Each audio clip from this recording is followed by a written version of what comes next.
Crush the A's as the offense continues to roll. Let's talk about it here on Locked On Cubs.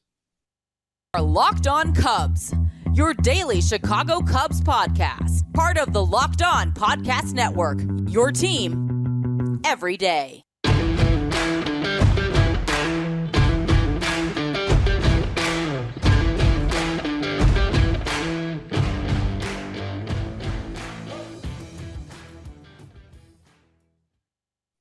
You are Locked On Cubs, part of the Locked On Podcast Network, your team every day. Alongside Sam Olber, I'm Matt Cozy. Please support the show and be a part of the Locked On Cubs community by following on all audio platforms. And you can watch, subscribe, and leave a comment on YouTube.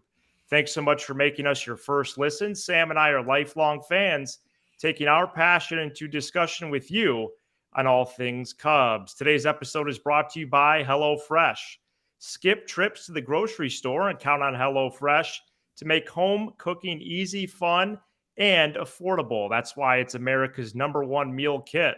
Go to HelloFresh.com/MLB60 and use code MLB60. That's MLB60 for 60% off plus free shipping with HelloFresh. Welcome in to everybody here on a Monday evening as we record late, 11:27 Central Standard Time. And in your ears on a Tuesday. Thank you whenever and wherever you may be listening. And welcome to our everydayers who are with us each and every day. You're going to hear everydayer a lot moving forward and excited to see where it goes. Everydayers that I can think of right away. Shout out to the early days, Bryce in Iowa, Eric in Indiana, Brandon in Peoria, Big Ran, the Walkers, Michael in Dallas, Adam in Ohio, of course, Nick Cozy, and so many others. And you could let us know you're an everydayer by adding a comment on YouTube. Or if you're live with us now, you could put everydayer in the chat. And if we're in your ears on audio, send us a tweet at Locked On Cubs or one of our own accounts. Sam, the Cubs crushed the A's in the first game of a 3-game series and now improved to 9-6 on the season. The good vibes continue. Well, first of all, we got about 42 everydayers because if you're listening to this show right now at this hour, you are an everydayer. So thank you for that.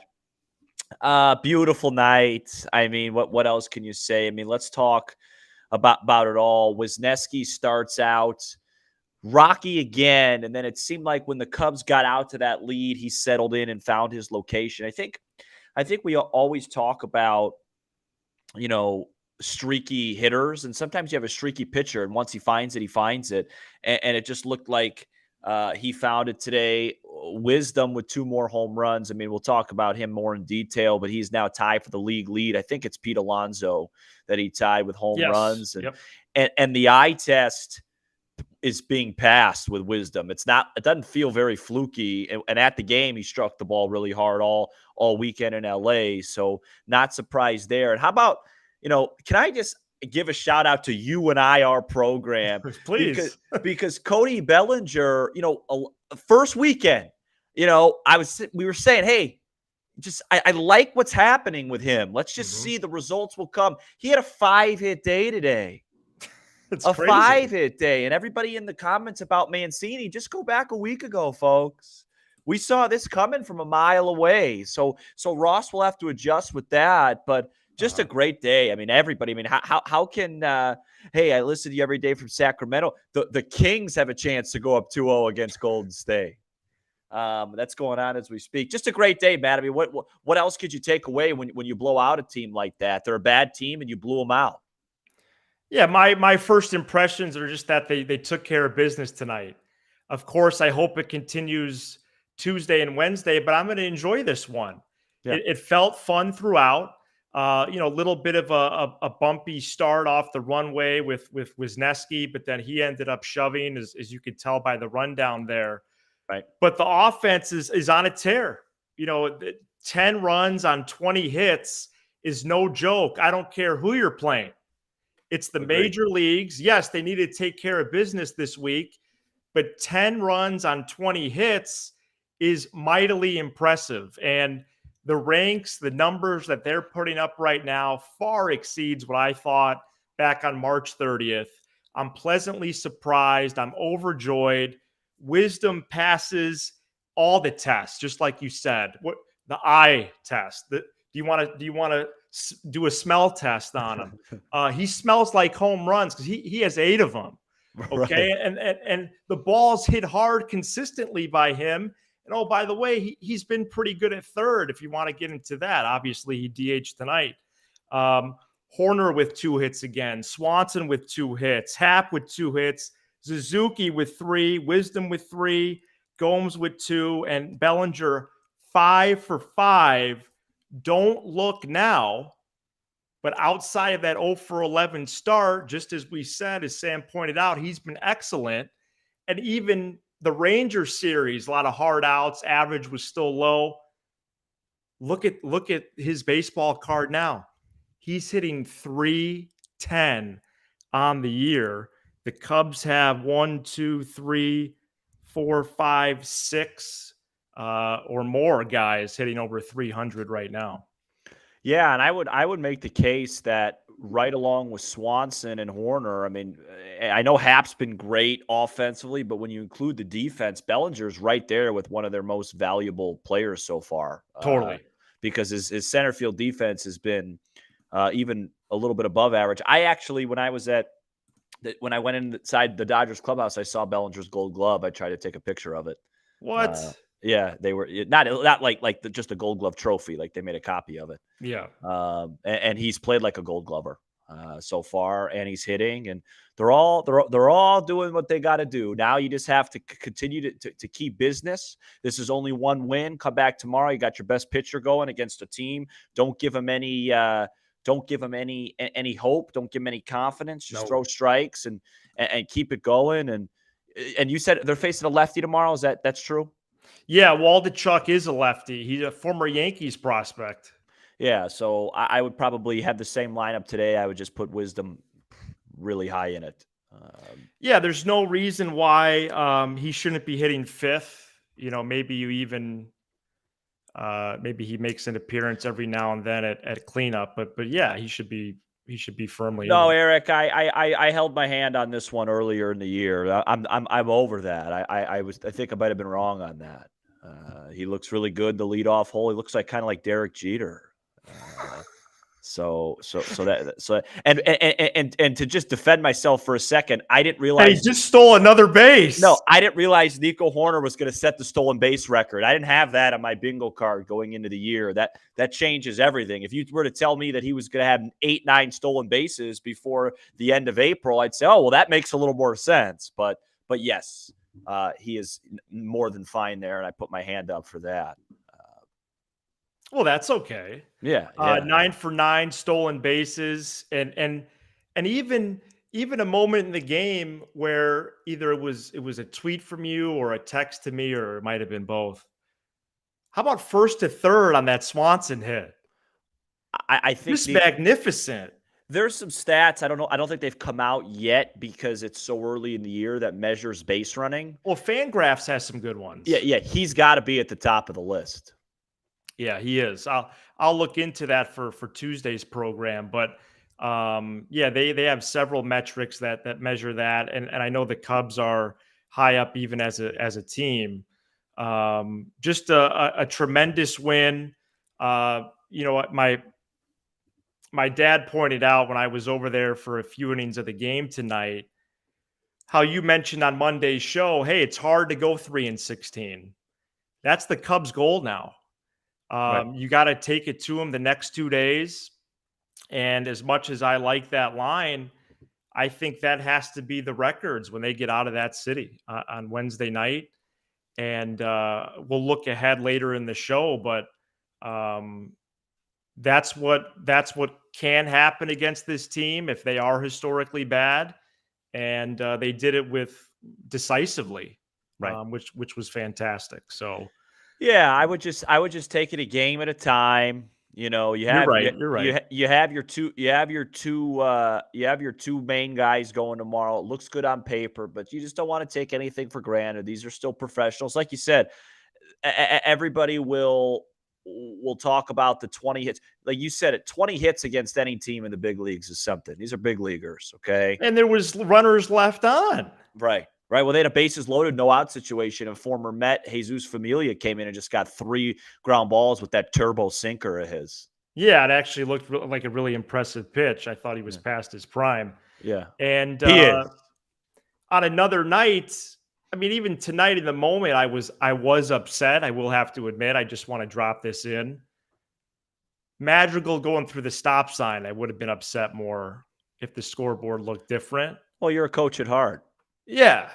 And, I don't know about removing him from a ball game, but that was pretty egregious, I thought. Yeah, so you that's got to a run as well. You got to give him a strike. You got to give him a warning, and then if that were to happen again, that's when that goes into a situation. But I'll tell you, isn't it funny? All off season, everybody, and including our show, we've talked about, well, this team, you got to win this. You got to slug. Not going to be able to slug. This team's slugging. I mean, they're slugging. Wisdom, Belly, Hap. You got Saya back. He looked a little bit better today. Dan, by the way, they're slugging, and they haven't even gotten a homer yet from Dansby. No, he's got a goose egg right now in that column. Yeah, he's a 25-30 home run guy. Well, and this has only happened really in 4 games. That's really amped up because entering Friday's action, the Cubs, as I mentioned with Nick on Friday's show, had the 4th lowest home runs in baseball. And now they're in the middle of the pack or even further just on 4 games. So right. There's definitely a power surge right now. Yeah, they inflated their home run total that Friday in LA. But yeah, I mean they're hitting for power and they're making contact. I mean, the thing that sticks out to me the most out of everything we've talked about in terms of sustainability is the fact that Bellinger is not striking out and swinging and missing. That is what's really got me. I think the right word would be giddy. Put my head on the pillow tonight, kind of just giddy over the fact that, because it's easy to say, well, he looks like his MVP self again. Well, I don't know about that. But what I know is that if he's not striking out and he's not looking overwhelmed up there, he's going to get hits. Right. He's going to get hits. Absolutely. All right. Well, I think we need to and against lefties, like that comment just said. Yeah, and I would like to zoom in on Wesneski further, if you would like to. Yeah, I would like to do what you'd like to do. Just let me just wake me up if I doze off. And we're gonna do that coming up next. Today's episode is brought to you by So Rare, one of our new partners here at Locked On Cubs. A revolutionary fantasy baseball game and marketplace, transforming fans into owners with officially licensed digital cards featuring players from across all 30 MLB teams. Unlike other fantasy baseball platforms, So Rare managers truly own their fantasy experience, collecting, buying, selling, and competing with player cards against global opponents to win epic rewards. Win or lose, you still own your cards, and there's no cost to play. Head to sorare.com/lockedon. That's spelled SORARE.com to draft your team of free player cards, set your lineup, and start competing today to win epic rewards. Again, that's sorare.com/lockedon to start playing today. Welcome back to Locked On Cubs. Thanks for making us your first listen every day. Another announcement today. Excited to announce Locked On's new partnership with SiriusXM. Promos will soon be running during live play-by-play of Cubs games on SiriusXM, and you can watch every pitch of the Cubs hometown broadcast. That's the radio call with Pat and Ron with SiriusXM every game on the SXM app by searching Cubs. So excited about that. Also excited about Hayden Wesneski, Sam. Yep. 7 innings, 5 hits, 1 run, no walks, 7 Ks, 90 pitches. 66 of them were strikes. That's a 73% strikeout rate. He would be the quality pitching champ on my team, QPC champ. And a good bounce back outing from him.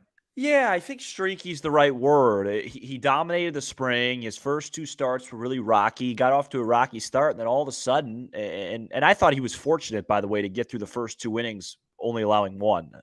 Totally. And then he just locked in. And I think might be a young pitcher thing. Who knows? But and Bleacher Nation, I think it was Brett at Bleacher Nation mentioned this, and it got me kind of focused on it. He kind of called that. He's like, he said something, I don't know the exact tweet, but it was something along the lines of he's a really streaky pitcher. Once he finds a rhythm, he'll find it. He was right. And that resonated with me when I read that. I thought that was really intelligent. And it just, because he's got that strut, he gets in a rhythm, and he retired at double-digit guys in a row at some point. He's just got to figure out how to put that all together, because when it works, the stuff passes the eye test. His problem today and his problem all year was just location.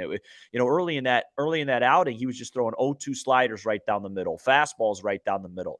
His stuff is good, but it's not good enough to where you can just throw stuff right down the middle. But and he made a nice adjustment, because even to Jesse's point here, again, I think people this week are going to do some defensive work with opponent. But the 73% strike percentage, yeah. I think eliminates that 4A comment. I get it. The A's have a 4A lineup, but that's an overwhelming amount of strikes. Yeah, and the Reds, his control and command was just better. And the Reds have a bad lineup, and he got hit by them. There you go. Yeah. So you can't rip him for that, and then say he had a bad lineup. Sure, it's gonna be a much tougher test when he faces the Dodgers this weekend. But right, you got to go game to game with someone like him. I thought he was going to kind of transition and be one of our top pitchers. That hasn't happened. True. But today was a step in the right direction for him. I like that Ross rode him for 7. And by the way, that sneaky was helpful, because Leiter Jr. pitched a lot over the weekend. Fulmer pitched a lot over the weekend. Boxberger pitched a lot over the weekend. So now, even though you got your top guys going, you're able to buy a day for some of your higher end relievers, which really helps you, because you don't have a day off this week. So right. That's really helpful. And it was just overall, it was just a really good win. The sneaky thing for me, it was nice to see Dansby. I know he had a bunch of hits yesterday, but I didn't feel like those were struck very well. Right. It was nice to see him, strike the ball well again, and get whatever happened to him Friday and Saturday, out of his system. And yeah, Wesneski, good stuff. I mean, I don't know what else to say, but step in the right direction. Happy for him. Probably could take a nice sigh of relief a little bit. You forget that these guys are human beings, right? So, right. 2 rocky outings, take a sigh of relief. You're good, and get ready to face the Dodgers at Wrigley, today's Monday, so he'll probably throw Saturday or Sunday would be my guess. Not my guess. It's one of those two. I haven't done the math in my head, but. And Brandon Hughes made his debut tonight. Looked sharp. He looked sharp. I was watching as we were setting up. He was like 94. He was like 94, 95. Gave up a couple of hits, but his stuff looked good. Oh, good. That's awesome to hear, because, he was even getting touched up a little bit in his AAA rehab outings. Yeah, he looked good. And so the velo numbers are also encouraging for him. And then Julian Merriweather had a cleanup inning. He represents part of that back half of the roster that I would include a Terens with on the position side. Who? So we'll see how long those guys are for this team. Who? Terens? That's Luis Terens. He's on the Cubs roster. He I believe doesn't even have any of his catching equipment, and he basically doesn't need his hitting equipment either. Hey, let's give a shout out to Yan Gomes too, by the way. Oh yeah, I meant to do that for Monday's show. Yeah, I mean he was outstanding in the Dodgers series. And I don't like playing, and I know you don't like when I do it, and I don't like when I do it either. I don't like playing scoreboard with the core versus these guys, but so far, Yan Gomes and Tucker Barnhart have been outstanding. Okay, yes. They've been good enough offensively.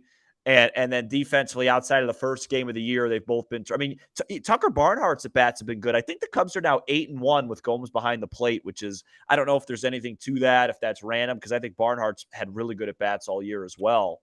But got to give credit to these guys, man. Everybody, but a select few of guys feels really good about where they're at individually. They're 9-6, and we wanted to get him to 15 by the end of April. We have a game less to do that now, and I think that's very much in play, if not favoring. I mean, the Dodgers are limping. They're getting beat again right now at home by the Mets. They've given up 8 runs, and they're limping. And then San Diego's, nobody's world beaters right now outside of Tampa, who got beat by our Cincinnati Reds this week. Tonight. And, Milwaukee's playing well, but it's too early to scoreboard watch. Just keep banking in wins. Yeah, the goal now with the 27 games instead of 28 with that rain out in Cincy, 14-13, 9-6 to 14-13. I mean, I see a path to that. And so I'm definitely soaking up the optimism right now. Yeah. The other thing about tonight, Sam, that Gomes stat is a good segue for. Yeah. Because I learned it from him, was Rick Sutcliffe. He's the one who brought up the Gomes win-loss record. And I will tell you because it's a talk show.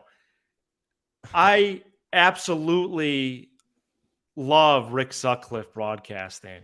This guy loves baseball. He's teaching me the game almost every pitch. He even caught that Wesneski shook off Gomes twice in that one sequence. How did he even see that from his perch? See, my thing with Sutcliffe is even different. And he's entertaining. The way I watch the game is the same way he watches the game. What it is it creates this, and we talked about it off the air, and Bryce tweeted at me about it, or tweeted at you about us about it. Yeah. He balances out Boog. So Boog becomes so much better with Sutcliffe because you can't be locked into every single pitch. That annoys people. So Boog then becomes the guy that just has some fun with it. And then when you want to get serious, Sut gets serious. It's right. It's no knock on JD, but with this combination, it's just much more entertaining and a much better watch.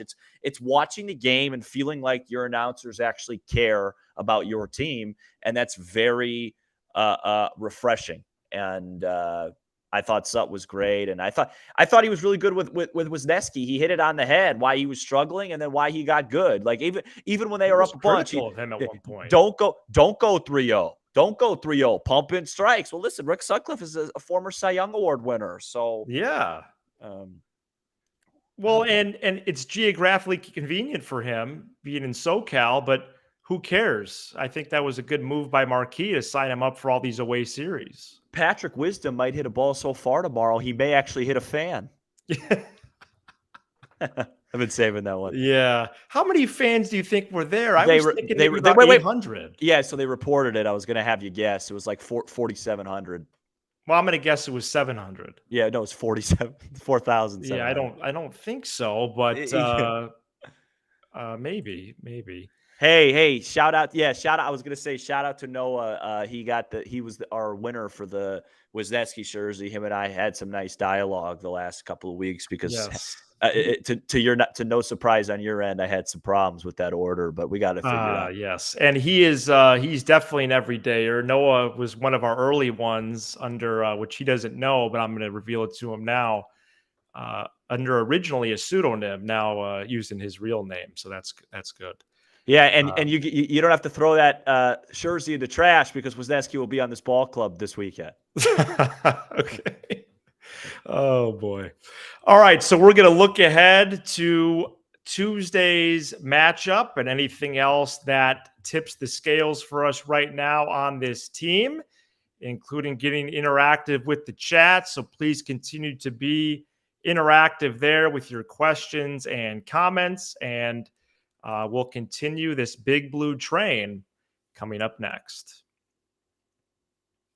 Catch every pitch of the Cubs hometown broadcast with SiriusXM on the XXM app by searching Cubs, and pretty soon hearing our promos during live play-by-play of Cubs games. I've had the SiriusXM app for about a year. It's great. MLB Network Radio I listen to all the time. Play-by-play of any game, MLB, and even beyond, other sports as well. So SiriusXM, excited to be partnered with them moving forward. And we'll have more on that in the coming days as well. Welcome back to Locked On Cubs. We're live here at 11:50 Central Standard Time. Hey, Matt, listen to this. Yes. Patrick Wisdom's tied with Pete Alonso in home runs. Wisdom has 17 less plate appearances. What? Yeah, 74 to 57. That's a big difference in my No, mind. he might hit 70. No, what? Yeah. Put in the chat the number of home runs you think Wisdom is going to finish with this season. We have 183 people listening. It's almost midnight central. I'm floored right now. What a great group of listeners. God bless you guys. I almost can't contain my excitement, Sam. Yeah, this is awesome. This is awesome. So put the number of home runs in the chat you think Wisdom is going to finish with, just for some fun here prior to the midnight hour. And do you think he'll hit more than Madrigal? Okay. And Stroman versus Waldichuk on Tuesday. The Cubs' #1 pitcher faces the A's lefty, former Yankees prospect, as the Cubs had a Yankees prospect go today. And you all right? I just froze. I froze for a second. I'm sorry. God. I saw a black screen. I got scared. No, I'm right here. Oh, that's good. I can see you now. Yeah, no, I didn't leave. Maybe you fell asleep. I can't really hear your audio anymore, so you might want to look into that. Yeah, I can't hear you, but I can continue if you'd like. Waldichuk v. Stroman tomorrow. I think it's going to be a very, it's a lopsided pitching matchup on paper. But listen, you got to play these games. I don't like. Smiley v. Urias, we won that game. Smiley v. Castillo, you won that game. So you don't want to take it for granted. Come out, pitch strong, get ground balls for Stroman, throw strikes, let the offense go to work, and we'll take care of that. Michael over here says that he doesn't think that Madrigal will hit one, and I'm with him. I'm with him on that. We could take a couple more questions here. Matt, are you back? Nah, I still can't hear you.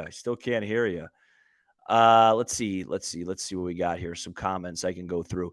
Belly will hit luckily around 25, but if he does, it's definitely better output for the year we paid. Yeah, listen, he's been amazing. So anyways, I appreciate everybody listening. We will take care of whatever troubled Matt's mic. Probably not his fault. It happens.